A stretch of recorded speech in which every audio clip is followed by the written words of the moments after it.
আপনি শুনলে অবাক হবেন যে আপনার ফোনের স্ক্রিন এখন আপনার অনুমতি ছাড়া পাশের কেউই দেখতে পারবে না। অন্যদিকে এলন মাস্কের নিউরালিঙ্ক দিয়ে মানুষ চিন্তা করে কম্পিউটার গেম খেলছে। প্রযুক্তি জগৎ কতটা বদলে গেছে। আসসালামু আলাইকুম, আমি সাইফুল, আপনারা দেখছেন টেক উইথ সাইফুল। গত 7 দিনে টেক দুনিয়ায় ঘটে যাওয়া সেরা কিছু নিউজের আপডেট নিয়ে আমাদের আজকের এই স্পেশাল এপিসোডটি সাজানো হয়েছে। তো চলুন শুরু করা যাক। শুরুতে কথা বলবো এআই নিয়ে। অ্যানথ্রোপিক লঞ্চ করেছে ক্লাউডওয়ার্কস 4.6। এটি এখন একসাথে 1 মিলিয়ন টোকেন প্রসেস করতে পারে। সহজ ভাষায় বলতে গেলে ধরুন আপনি 1000 পৃষ্ঠার 10টি বই যদি একে ইনপুট দেন, সে মাত্র কয়েক সেকেন্ডের মধ্যে পুরো বইটি পড়ে আপনার যে কোনো প্রশ্নের অ্যান্সার দিতে পারবে। অন্যদিকে অন্যান্য এআইকে বড় কোনো ডেটা দিলে তারা খেয়ে হারিয়ে ফেলে। ক্লড সেখানে অবিশ্বাস্য রকমের নিখুঁত। অন্যদিকে টেক জায়ান্ট গুগল তাদের এআই জেমিনি 3.0-তে নতুন একটি ফিচার যোগ করেছে।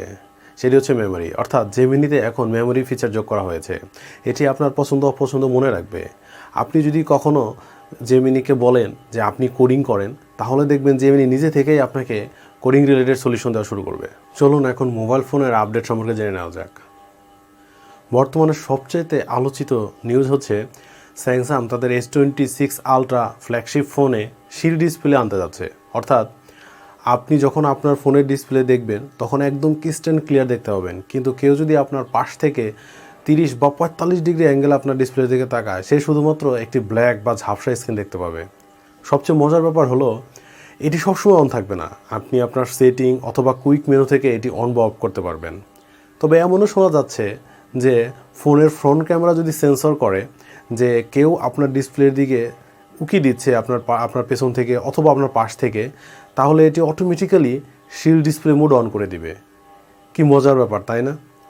পাবলিক প্লেসেও এখন আপনার ফোনের গোপনীয়তা 100% নিশ্চিত। গুগল তাদের পিক্সেল 10 ফোনটি 2026 সালের 18 ফেব্রুয়ারি লঞ্চ করেছে। গুগল তাদের এই ফোনটিতে TSMCর Tensor-G5 চিপ ব্যবহার করেছে, যার ফলে গুগল বলছে তাদের এই ফোনটি আগের মতো আর গরম হবে না। চলুন এখন এক নজরে দেখে নেই গেমারদের জন্য গেমিং জগতে নতুন কি আসতে চলেছে। এনভিডিয়া তাদের নতুন ব্ল্যাকওয়েল আর্কিটেকচারে ল্যাপটপ জিপিইউ রিলিজ করছে। শোনা যাচ্ছে তাদের নতুন RTX 5080 ভার্সনের ল্যাপটপটি বর্তমানের শক্তিশালী ডেস্কটপ গ্রাফিক্স কার্ডের সমান পারফরমেন্স দিবে। সনির স্টেট অফ প্লে ইভেন্টের পর গেমাররা মার্ভেলস উলভারিন গেমের নতুন ট্রেলার দেখতে পেয়েছে। শোনা যাচ্ছে গেমটি 2026 সালের শেষের দিকে রিলিজ হতে যাচ্ছে। গেম নির্মাতা প্রতিষ্ঠানটি যদিও এখনও গেমটি রিলিজের ফিক্সড ডেট প্রকাশ করেনি, তবে গেমটি সর্বপ্রথম PlayStation 5-এর জন্য রিলিজ হতে যাচ্ছে। তবে আশা করা যাচ্ছে যে গেমটি PlayStation 5-এর জন্য রিলিজ হওয়ার পর গেমটি উইন্ডোজ বা কম্পিউটার ভার্সনেও রিলিজ করবে গেম নির্মাতা প্রতিষ্ঠানটি। একটিবার ভাবুন তো, আপনি আপনার কম্পিউটার পরিচালনা করছেন আপনার কোনো হাতের স্পর্শ ছাড়া বা কোনো মাউথ ছাড়া, শুধুমাত্র আপনার চিন্তা শক্তি দিয়ে। আপনি আপনার চিন্তা শক্তি দিয়ে আপনার কম্পিউটার পরিচালনা করছেন বা আপনি আপনার কম্পিউটারে গেমিং করছেন। এটা কি সম্ভব নাকি অসম্ভব? এই অসম্ভবকে সম্ভব করেছে ইলন মাস্কের নিউরালিঙ্ক প্রতিষ্ঠান। ইলন মাস্কের প্রতিষ্ঠান নিউরালিঙ্ক তাদের ব্রেইন চিপ প্রযুক্তিতে দ্বিতীয় সফল ট্রায়ালের মাধ্যমে একটি বিশাল মাইলফলক অর্জন করেছে। 2026 সালের ফেব্রুয়ারি মাসের আপডেট অনুযায়ী প্রতিষ্ঠানটি এখন তাদের ট্রায়ালের পরিধি আগের থেকে আরও বেশি বড় করেছে।